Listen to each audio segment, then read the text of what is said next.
자, 오늘은 예수님께서 가르치신 기도를 통해서 기도에 대한 교훈을 얻게 되기를 원합니다. 기도, 우리한테 굉장히 익숙한 주제죠. 솔로몬이 성전을 짓고 기도하는 집이라고 했습니다. 기도는 간구하는 것이죠, 하나님에게. 그런데 기도에 대해서 수많은 이론들이 존재합니다. 어쨌든 우리는 교회 다니면서 기도하는 법에 대해서 몇 가지를 일반적으로 배우죠. 첫째로, 언변이 좋은 것을 기도 잘하는 거라고 평가하는 경향이 있습니다. 막히지 않고 물 흐르듯이 자연스럽게 힘있게 말하는 것을 잘하는 기도다, 기도 잘한다, 이렇게 생각합니다. 쉽게 말해서 말 잘하는 것을 기도 잘하는 것으로 생각하는 경향이 있죠. 둘째로, 기도의 사람이 되면 길게 기도할 줄 알아야 된다, 이렇게 생각을 하는 경향이 있습니다. 특별히 2시간 이상 기도하는 것은 좋은 것이고 대단한 것이다, 이렇게 생각합니다. 그런 경향이 있어요. 그리고 세 번째로, 보상을 구하지 않는 기도가 좋은 것이라고 생각을 합니다. 요즘에 이게 굉장히 강해요. 크리스찬은 보상을 원하면 안 된다, 이렇게 생각하는 사람들이 의외로 많습니다. 그렇게 가르쳐요. 그건 그냥 들으면 굉장히 훌륭하고 고상해 보이죠. 근데 이외에도 여러 가지가 있습니다만 일단 이 세 가지는 대체로 사람들이 그렇다고 생각을 하고 또 그렇게 가르칩니다. 저도 이런 영향을 많이 받았고 또 그렇게 기도하고 때로 그렇게 가르치기도 했었는데, 근데 예수님께서 가르치신 기도는 이것하고 다릅니다. 아주 달라요. 조금 전에 말했던 그 세 가지는 예수님의 견해가 전혀 아닙니다. 무엇보다 오늘날 팽배해 있는 보상을 구하지 않는 기도에 대해서 생각을 해볼 필요가 있습니다. 본문 6절 말씀 함께 읽어보겠습니다. 너는 기도할 때 내 골방에 들어가 문을 닫고 은밀한 중에 계신 내 아버지께 기도하라. 은밀한 중에 보시는 내 아버지께서 갚으시리라. 아멘. 마지막에 내 아버지께서 갚으시리라 말씀하시죠. 보상을 말씀합니다. 기억하시기 바랍니다. 주님께서는 우리가 섬기는 하늘아버지가 보상하시는 하나님이다, 이렇게 가르치셨습니다. 무슨 하나님이요? 예, 보상하시는 하나님. 그리고 우리는 그것을 얻어야 된다고 가르치신 것입니다. 기도뿐만이 아닙니다. 주님께서 보상에 대해서 여러 방면에서 말씀하셨습니다. 마태복음 5장 11절 12절에서 팔복 말씀하시면서 이런 말씀도 하죠. 나로 말미암아 너희를 욕하고 박해하고 거짓으로 너희를 거슬러 모든 악한 말을 할 때에는 너희에게 복이 있나니 기뻐하고 즐거워하라. 하늘에서 너희의 상이 큼이라. 너희 전에 있던 선지자들도 이같이 박해하였느니라 말씀하셨습니다. 욕하고 박해하고 거짓으로 거슬러 악한 말을 하면 기뻐하고 즐거워하라고 하셨습니다. 왜 그렇습니까? 하늘에서 너희의 상이 크다, 보상이 있다고, 그리고 그 보상이 크다고 주님께서 말씀하셨습니다. 마태복음 10장 42절에서도 이런 말씀을 하시죠. 또 누구든지 제자의 이름으로 이 작은 자 중 하나에게 냉수 한 그릇이라도 주는 자는 내가 진실로 너희에게 이르노니 그 사람이 결단코 상을 잃지 아니하리라 하시니라. 주님의 제자에게 냉수 한 그릇이라도 준다면 보상이 있다고 말씀하셨습니다. 결코 상을 잃지 않는다고 예수님께서 가르치셨습니다. 그러니까 제대로 기도하면 갚아주는 보상이 있습니다. 박해를 당해도 큰 상으로 보상해 주실 것입니다. 주님의 사도들을 위해 베푸는 선행도 보상이 될 것입니다. 일단 주님께서 분명히 말씀하신 것입니다. 그걸 믿고 그대로 사시게 되기를 바랍니다. 기억하셔야 돼요. 오늘날 소위 신령해 보이고 싶어하는 사람들이 보상을 기대하지 말라, 이렇게 자꾸 가르쳐요. 그것은 복음이 아닙니다. 주님의 뜻이 아닙니다. 고상해 보여요. 그런데 비성경적입니다. 우리 아버지의 뜻이 아닙니다. 주님은 보상을 기대하라, 그리고 보상을 받으라. 이게 우리 주님 예수님의 가르침입니다. 그런데 그 방법은 반드시 주님의 가르침대로 해야 됩니다. 사랑하는 성도 여러분, 보상 없는 신앙생활, 열매 없는 삶 이제 그만두시고 주님의 가르침대로 전환해서 하늘아버지의 보상을 받는 삶을 사는 우리 모두가 되기를 바랍니다. 우선 오늘 말씀에서 예수님께서 기도에 관한 세 가지 원칙을 말씀합니다.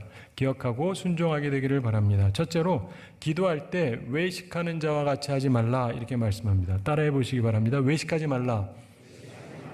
밥은 사 먹으셔도 돼요. 그 외식 아닙니다. 껍데기만 번드르르 이러지 말라는 것이죠. 본문 5절 함께 읽어보겠습니다. 또 너희는 기도할 때 외식하는 자와 같이 하지 말라. 그들은 사람에게 보이려고 회당과 큰 거리 어귀에 서서 기도하기를 좋아하느니라. 내가 진실로 너희에게 이르노니 그들은 자기 상을 이미 받았느니라. 아멘.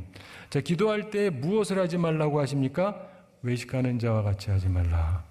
그럼 외식하는 자의 특징은 한마디로 뭘까요? 사람에게 보이려고. 사람에게 보이려고 하는 기도를 말해요.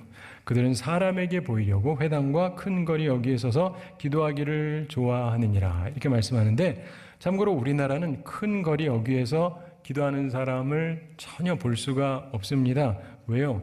기독교 국가가 아니거든요. 그래서 그렇게 하면 다 비난합니다. 그러니까 알아서 아무도 안 해요. 그렇죠?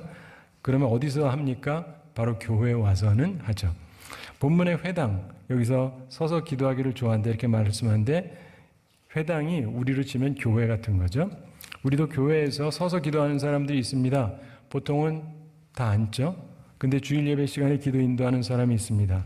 근데 어떤 사람은 이렇게 서서 기도하는 것만 좋아하는 사람이 있어요. 주님의 경고를 가볍게 받지 마시기 바랍니다. 주님께서 말씀하십니다. 내가 진실로 너에게 이르노니 그들은 자기 상을 이미 받았느니라. 사람 보기에는 대단해 보일지 몰라도 보상 없는 삶이다. 보상 없는 신앙생활을 하게 될 것이다. 이렇게 말씀하세요. 그러니까 그렇게 살지 마시기 바랍니다. 두 번째로 기도할 때 은밀하게 하라고 말씀합니다. 6절 함께 읽어보겠습니다. 너는 기도할 때 내 골방에 들어가 문을 닫고 은밀한 중에 계신 내 아버지께 기도하라. 은밀한 중에 보시는 내 아버지께서 갚으시리라. 아멘. 자, 사람에게 보이려고 하지 말고 반대로 골방, 즉 사람들이 없는 자기만의 공간에서 문을 닫고 은밀한 중에 계신 내 아버지께 기도하라. 여러분, 기도는 누구에게 하는 것입니까? 네, 그렇죠. 하나님께 하는 것입니다. 그것을 잊지 마시기 바랍니다. 우리가 이렇게 공적으로 모였을 때 또 기도 드려야 될 때가 있잖아요. 그때에도 하나님께 기도 드리고 있다는 사실을 잊으시면 안 됩니다. 대신 또 돌아가셔서 사람 보이려고 하지 말고 하나님만이 아실 수 있는 곳에서 여러분의 아버지에게 기도하시기 바랍니다. 그러면 은밀한 중에 보시는 우리 아버지께서 갚아주신다. 이게 주님의 말씀입니다. 이것을 믿고 실천하시기 바랍니다. 그러면 알게 됩니다. 기도에 보상이 있다는 사실을 알게 돼요.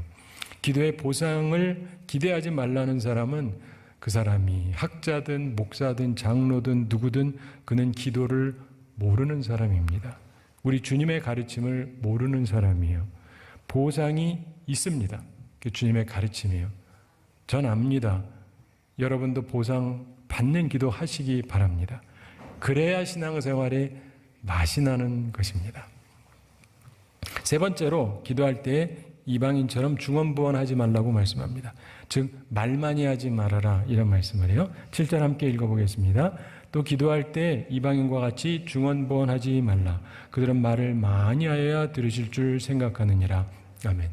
주님의 간구는 굉장히 간단합니다. 11절에서 오늘 우리에게 일용할 양식을 주시옵고, 사실 이거면 다 되는 거잖아요. 자, 그런데 이방인들은 다릅니다. 우리는 그들을 본받지 말아야 돼요. 말 많이 해야 들어주시는 것이 아닙니다. 어떤 사람은 시콜콜 다 얘기해요. 그래야 들어주시는 줄 알고. 그건 이방인의 방식입니다. 신이 모르니까 내가 다 가르쳐 줘야 된다고 생각을 하는 거예요. 우리는 아닙니다. 8절 함께 읽어보겠습니다. 그러므로 그들을 본받지 말라. 구하기 전에 너희에게 있어야 할 것을 하나님 너희 아버지께서 아시느니라. 아멘. 하나님 아버지께서 우리의 필요를 다 아십니다. 그것을 기억하시기 바랍니다. 자, 오늘 말씀에서 예수님께서 말씀하신 세 가지 주의사항, 원칙을 항상 기억하시기 바랍니다. 첫째로 외식하는 자와 같이 하지 말아라. 사람에게 보이는 걸 좋아하지 말라. 사람에게 보이려고 교회 강단에 서서 기도하는 거를 좋아하고 그러지 마라. 둘째, 은밀한 중에 계신 내 아버지께 기도하라. 셋째, 이방인처럼 중언부언하지 말아라. 기도 오래 하지 말아라. 특히 대표 기도할 때 하나님 다 아신다. 이 세 가지 원칙을 항상 기억하시기 바랍니다. 자, 그러면 이제 기도 내용은 어떻게 해야 되느냐? 기도 내용은 한마디로 하자면 하나님의 나라와 의를 먼저 구하는 것입니다. 하나님의 나라와 의를 먼저 구하는 것. 본문 33절 함께 읽어보겠습니다. 그런즉 너희는 먼저 그의 나라와 그의 의를 구하라. 그리하면 이 모든 것을 너희에게 더하시리라. 아멘. 먼저 하나님의 나라와 의를 구해야 한다는 것입니다. 이것이 기도의 내용이고 중요한 순서입니다. 이런 기초적 이해를 가지고 기도 내용을 하나씩 살펴보겠습니다. 자, 9절에 그러므로 너희는 이렇게 기도하라. 하늘에 계신 우리 아버지여 이름이 거룩히 여김을 받으시오며. 참고로 이 기도문은 개인 기도문이 아니죠. 대표 기도자가 할 기도는 아닙니다. 기억하시기 바랍니다. 이 기도문은 공동 기도문이에요. 따라서 교회에서는 항상 이 기도를 공동으로 기도합니다. 기본을 잘 기억하시기 바랍니다. 자, 기도할 때 우선 우리는 정확한 자아의식을 가져야 됩니다. 예수님께서 가르쳐 주신 기도는 너희는 이렇게 기도하라 하시면서 하늘에 계신 우리 아버지여 이 말로 시작하라고 하셨습니다. 이것은 정확한 자아의식, 자기에 대한 깨달음을 가르쳐 주는데 교만하지도 말고 열등감 갖지도 말라 이런 뜻입니다. 무슨 말이냐? 우리는 흔히 교만하거나 열등감에 빠져 살 때가 많습니다. 그렇게 좌우로 치우치지 말라는 것입니다. 우리는 하나님을 아버지라고 부릅니다. 따라서 열등감을 가질 필요가 없습니다. 긍지를 가져야 하는 것이죠. 그런데 우리 아버지라고 부릅니다. 즉 나만의 아버지가 아니에요. 즉 나 혼자 잘난 게 아닙니다. 하나님은 우리 아버지십니다. 따라서 누구도 교만할 이유가 없다는 것입니다. 따라서 우리는 모두 함께 교만하지도 않고 열등감을 느끼지도 않고 함께 긍지를 가지면서 기도해야 한다는 것입니다. 사랑하는 성도 여러분, 여러분은 기도할 때 자신을 어떤 존재로 보십니까? 예수님을 믿는 자들은 하나님의 자녀입니다. 요한복음 1장 12절에서 영접하는 자, 곧 그 이름을 믿는 자들에게는 하나님의 자녀가 되는 권세를 주셨으니 이렇게 말씀했습니다. 그러므로 예수님을 자신의 구세주로 주로 영접한 모든 사람은 하나님의 자녀입니다. 혹시라도 영접 안 하신 분은 이 시간 오늘 예수님을 자신의 구세주로 그리고 주로 영접하시기 바랍니다. 그러면 하나님의 자녀가 될 수 있습니다. 자, 하나님의 자녀라면 열등감을 버려야 되는 것이죠. 근데 나의 하나님이 아니라 우리의 하나님입니다. 우리 아버지. 따라서 교만하지 말아야 됩니다. 다른 사람도 존중해야 되는 것이죠. 이것이 우리 기도에 있어서 가져야 될 첫 기본적인 의식입니다. 그리고 하나님을 아버지라고 부름에 우리 기도가 힘이 있는 것입니다. 하나님과 우리 관계는 아버지와 자녀라고 하는 친밀한 관계입니다. 우리는 로마서 8장에서 말씀하시듯이 양자가 되어서 하나님의 후사, 상속자가 되는 것입니다. 따라서 믿음을 가지고 기도하셔야 돼요. 히브리서 11장 6절에서 말씀하시듯이 믿음이 없이는 하나님을 기쁘시게 하지 못하나니 하나님께 나아가는 자는 반드시 그가 계신 것과 또한 그가 자기를 찾는 자들에게 상 주시는 이심을 믿어야 할지니라. 보상해 주시는 분임을 믿고 주님께 나아가야 합니다. 둘째로 기도 순서를 기억하시기 바랍니다.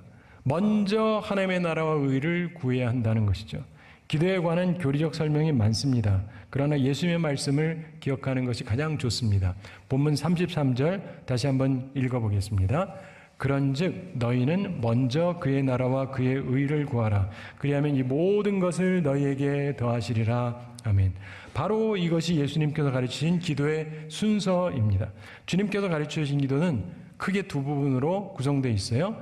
처음 부분은 하나님에 대한 간구입니다. 그리고 하반부는 사람, 즉 우리에 대한 간구입니다. 십계명을 봐도 하나님에 대한 것이 먼저 나오고 그리고 사람에 대한 계명이 나옵니다. 비슷합니다. 결국 기도는 첫째로 하나님을 위한 기도가 되어야 합니다. 하나님의 나라와 의를 먼저 구해야 됩니다. 우리가 달라고 하는 거니까 내 것만 달라는 게 아니라 하나님의 나라와 의를 먼저 구해야 된다. 이 기도의 의미를 잘 이해하셔야 돼요. 그리고 두 번째로 그리고 나서 우리를 위한 기도를 해야 되는 것입니다. 그리하면 이 모든 것을 너희에게 더하시리라. 이 말씀대로 이루어지게 될 것입니다. 따라서 항상 먼저 하나님의 나라와 의를 구하셔야 됩니다. 그리고 그 다음 우리의 것을 구해야 됩니다. 이 순서를 기억하시기 바랍니다. 많은 분들이 거꾸로 하고 싶어요. 주님 제게 이걸 주시면 그 다음에 제가 이게 아니고 반대로 가셔야 돼요. 제대로 된 순서로. 9절과 10절은 하나님의 나라와 의를 구하는 것이죠. 그리고 그 다음 11절부터 13절에서 우리를 위한 기도를 하는 것입니다. 먼저 9절, 10절에서 하나님을 위한 기도를 살펴보겠습니다. 9절 함께 읽어보겠습니다. 그러므로 너희는 이렇게 기도하라. 하늘에 계신 우리 아버지여, 이름이 거룩히 여김을 받으시오며. 아멘. 하나님을 위한 간구가 세 가지인데, 첫째, 아버지의 이름이 거룩히 여김을 받으시오며, 이렇게 간구하라는 것입니다. 자, 거룩이라는 단어는 다르다, 구별된다, 이런 뜻입니다. 일반 사물과 다르게 절대적인 가치가 되기를 바라는 기원이, 하나님의 이름이 절대적으로 느껴지기를 바라는 기도. 우리가 하나님 아버지를 사랑하기 때문에 그분의 이름이 다른 이름과 다르게 절대적인 가치가 되기를 바라는 마음을 가지고 간구하라는 것입니다. 어떤 성서학자는 이것은 그 이름을 경배함을 의미한다, 이렇게 봅니다. 다시 말해서 예배를 드리는 것이다, 이렇게 봅니다. 온 세상이 주님을 예배드리기를 간구해야 된다. 일리가 있죠? 민족 복음화를 위해서, 세계 복음화를 위해서 기도해야 한다. 모든 곳에서 하나님의 성호가, 이름이 최우선으로 거룩하게 되기를 위해서 기도하라. 그리고 10절 함께 읽어보겠습니다. 나라가 임하시오며 뜻이 하늘에서 이루어진 것 같이 땅에서도 이루어지이다. 아멘. 두 번째 하나님을 위한 기도는 나라가 임하시오며, 이거죠. 즉 하나님의 나라의 임재를 간구해야 됩니다. 하나님의 나라란 하나님의 왕이란 뜻입니다. 하나님의 주권, 하나님의 왕권이 있는 곳입니다. 그런데 하늘에서 완전하게 하나님의 왕권, 주권이 행해지는 것처럼 이 땅에서도 완전하게 행해지는 사회가 되도록 간구하라는 것입니다. 교회부터 그래야 되는 것이죠. 이것은 예수님께서 재림하는 순간까지 필요한 기도입니다. 하나님의 나라가 이 땅에 존재하죠. 그러나 아직 많은 사람들 마음에 존재하지 않습니다. 전도와 선교, 교회 성장과 확장을 통해서 이것이 이루어져야 돼요. 이걸 위해서 기도해야 하는 것입니다. 하나님을 위한 세 번째 간구는 하나님의 뜻이 하늘에서 이루어진 것 같이 땅에서도 이루어지이다라는 간구입니다. 우리 마음의 소원에 하나님의 뜻이 하늘에서 완벽하게 이루어지는 것처럼 이 땅에서도 완전하게 내 마음으로부터 시작해서 즉시 순종하는 나와 우리 가정, 우리 교회, 우리 국가, 우리 민족, 세계가 되기를 위해서 간구해야 한다는 것입니다. 왜 그렇습니까? 하나님의 지혜를 확신하기 때문입니다. 하나님의 사랑을 확신하기 때문입니다. 하나님의 지혜와 사랑의 온전한 뜻이 이 땅에 이루어지는 것이야말로 내가, 내 가정이, 우리 교회가, 우리 사회와 국가와 온 세계가 완벽한 곳이 될 수 있는 유일한 길이기 때문에 그렇습니다. 이걸 믿으면서 간구하셔야 됩니다. 사랑하는 성도 여러분, 하나님의 나라와 의를 먼저 구하시기 바랍니다. 그러면 그 외 모든 것을 더하신다고 주께서 말씀하셨습니다. 주님의 말씀이므로 믿으시기 바랍니다. 그리고 그대로 하셔서 꼭 보상 받으시기 바랍니다. 모든 것을 더하신 하나님의 은혜를 체험하며 사시게 되기를 바랍니다. 자, 이제 11절부터 13절에서 우리를 위한 기도, 그 내용을 살펴보겠습니다. 사람의 본질적인 필요 세 가지의 간구입니다. 우선 빵을 구합니다. 우리식으로는 밥이라고 말할 수 있겠죠. 현재에 관한 것입니다. 그리고 사죄를 간구합니다. 이건 과거에 관한 것이죠. 그리고 시험이 올 때 도움을 구합니다. 미래 위탁입니다. 그래서 과거, 현재, 미래를 포함하는 세 가지 간구입니다. 간단히 살펴보면 11절 함께 읽어보겠습니다. 오늘 우리에게 일용할 양식을 주시옵고. 아멘. 이것은 오늘의 필요를 간구하는 것입니다. 여기서 일용할 양식, daily bread, 그래서 영어로는 빵이다 이렇게 얘기하는데 그게 무엇인가에 대해서 여러 가지 의견이 존재합니다. 특히 영적인 것으로 풀고 싶어하는 사람들이 항상 있고 많아요. 그래서 이런 해석을 간혹 합니다. 이건 우리 빵이 아니라 영적 양식이다. 두 번째, 이것은 주의 만찬이다. 세 번째, 이것은 예수님 자신이다. 예수님이 친히 자신을 생명의 떡이라고 했기 때문에 그렇다. 넷째, 천국의 양식이다. 이렇게 생각하는 주장도 있어요. 이건 유대적 관념이거든요. 하늘나라에서 떡을 먹는 자가 복이 있다. 이 말에서 유추해낼 수 있습니다. 그런데 그건 한편으로 두시고 하나님께서는 우리의 육을 창조하셨습니다. 그리고 우리의 육체를 돌보십니다. 따라서 이것은 실제적인 빵, 밥, 음식을 뜻합니다. 매일 양식을 뜻합니다. 그날의 양식을 구하라고 하셨어요. 광야의 만나가 그랬었죠. 그들은 하루 먹기에 필요한 양만을 모아드려야 했고 그날 있는 것으로 족하게 여겨야 했습니다. 지나친 욕심을 부리지 말되 필요한 것을 구하고 얻어야 했습니다. 이 기도는 하나님을 하나님으로 인정하라는 것입니다. 양식은 하나님께서 주시는 것이다라는 인정이죠. 성서학자 윌리엄 핸드릭스는 오늘 우리에게 하루 동안 필요로 하는 몫을 주옵소서 이런 기도다. 그리고 이것은 소원과 요청을 절제하라고 가르치시는 것이다 이렇게 설명합니다. 이 요청은 양식을 달라는 것이 사치품을 풍족하게 달라 뭐 이런 요청이 아니잖아요. 그래서 그런 것이 아니다. 이걸 기억하라. 일리가 있죠. 그런데 이 양식이란 용어를 문자적 의미로만 취해서는 안 되고 단순 먹는 것만이 아니라 양식은 육체적 생활을 유지하기 위하여 필요한 모든 것을 의미한다. 이렇게 핸드릭슨이 설명합니다. 굉장히 중요한 설명입니다. 우리 기도에는 절제가 있어야 되되 필요한 모든 것을 구해야 됩니다. 간단 명료하게. 하나님께서 다 아시기 때문에. 그렇죠? 또한 이 기도는 나에게 일용할 양식을 달라는 것이 아니고 우리에게요. 물론 내 것도 있지만 다른 사람도 받아야 됩니다. 세계의 문제는 넉넉하지 못한 데 있는 것이 아니라고 그러죠. 음식은 충분하다 그래요. 문제는 생활 필수품의 공급과 분배에 있습니다. 우리 이런 의식이 있어야 됩니다. 우리는 분명하게 오늘 우리 모두에게 내 옆에 있는 사람에게도 일용할 양식을 달라고 간구해야 합니다. 나만 주세요. 우리 집만 주세요. 이게 아니고 그렇죠? 그리고 있다면 나누는 것이 합당한 것입니다. 기억하시기 바랍니다. 종교개혁자 존 칼빈 그리고 마틴 루터도 이것은 분명한 생활의 양식이라고 설명했습니다. 그리고 단순히 양식을 넘어서 우리에게 오늘 필요한 모든 것이라고 설명했습니다. 기억하세요. 그것이 온전한 해석입니다. 우리가 오늘 하루를 온전하게 살려면 필요한 것은 양식만이 아닙니다. 우리의 삶을 주관하시는 하나님께서 우리에게 필요한 정치적, 경제적, 환경적 문제들에서 온전한 것을 허락해달라고 간구하는 거죠. 그리고 돈도 필요하지 않습니까? 간혹 모든 것을 영적으로만 설명하는 사람들이 있는데 예수님의 가르침에 위배되는 거예요. 왜 그런지 많은 사람들이 자꾸 신령한 척해요. 예수님보다 더 신령해지고 싶어 하는 것 같아요. 이 말씀이 단순히 영의 양식이라면 예수님께서 그냥 말 한마디 영의 양식 이렇게 붙였으면 그만입니다. 근데 주님께서 그렇게 하지 않으셨습니다. 기억하시기 바랍니다. 이것은 기본적으로 실제적인 육의 양식이며 실제로 필요한 모든 것을 말합니다. 당연히 그 속에 영의 양식이 포함이 되는 것이죠. 온전하게 총체적으로 이해하시기 바랍니다. 그러면서 절제된 간구를 하시기 바랍니다. 그 다음 12절을 함께 읽어보겠습니다. 우리가 우리에게 죄 지은 자를 사하여 준 것 같이 우리 죄를 사하여 주시옵고. 아멘. 죄에 대한 기도입니다.